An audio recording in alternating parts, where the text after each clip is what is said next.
Thanks, Kyle. Welcome back to our next video.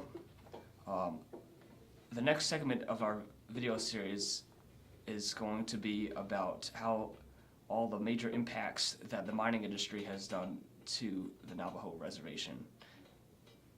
First, we're going to provide some background of why the mining started and all the issues that it has led to. Uranium mining on Navajo reservations has been a major contributing factor to the lack of clean drinking water on Navajo reservations. Runoff from abandoned uranium mines seep into groundwater and streams, making the water dangerous and carcinogenic to drink. Well, why is this happening? To provide some context for this, we need to go back around 70 years ago to about 1944. By 1944, the United States had been in World War II for several years and was in a race against time to produce a war-ending weapon. The solution was the construction of an atom bomb, the world's first nuclear weapon. Why is this relevant? Well, uranium is converted into plutonium in order to create nuclear power. The project was codenamed the Manhattan Project by the United States government. According to AtomicHeritage.org, large amounts of uranium-235 was needed for research and development and the creation of the bombs. Many areas of the southwestern United States, particularly on and around Navajo reservations, was found to contain large amounts of uranium deposits. According to the University of Illinois Chemistry Department, uranium-235 could be converted to plutonium-239, which was needed for nuclear propulsion. The atomic bomb was not the only use of uranium for weapons. The United States is thought to have had more than 1,700 nuclear weapons at the height of the Cold War, and most of the uranium of these weapons was extracted from Navajo land. There are multiple accounts of Navajo children playing in the water that turned yellow from uranium runoff. When uranium gets into the water, it raises the levels of radiation high above safe levels. While trace amounts exist in nature, the alarming thing is how much radiation is found in drinking water near uranium mines.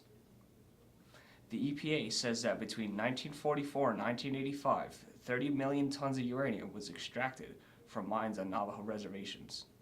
The land was exploited by a government that did not plan on cleaning up the mess that they had made.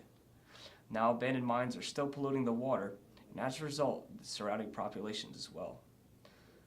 There is finally an effort by the EPA to clean up in and around the abandoned mines, but as of 2017, NPR says that there are only about 9 mines that have been cleaned up. There are 521 uranium mines, meaning that there are 512 mines that are still polluting the environment.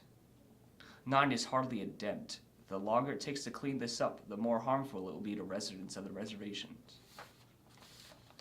In November 2017, NPR interviewed Navajo mother Helen Nez, whose 7 out of her 10 children passed away from Navajo neuropathy.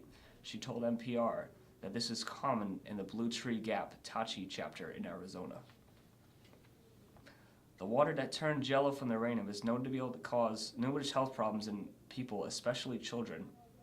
It is believed that a rare brain disorder called Navajo neuropathy can appear in children on Navajo reservations and is linked to this type of pollution. Navajo neuropathy is categorized by, quote, clinical features, which include sensoromotor neuropathy, corneal ulcerations, acromutilation, poor weight gain, short stature, sexual infantilism, serious systemic infections, and liver derangement, including Reyes syndrome-like episodes. It is extremely alarming to us that this is going on even in the 21st century and that the government is not doing enough to solve the problem. Why in the 21st century is this still happening in the United States when we have come so far technologically? The aftermath of mining for uranium is destroying these sacred lands and harming the people who live there. Thank you very much for this presentation, and I hope that you try to learn more about this issue that is growing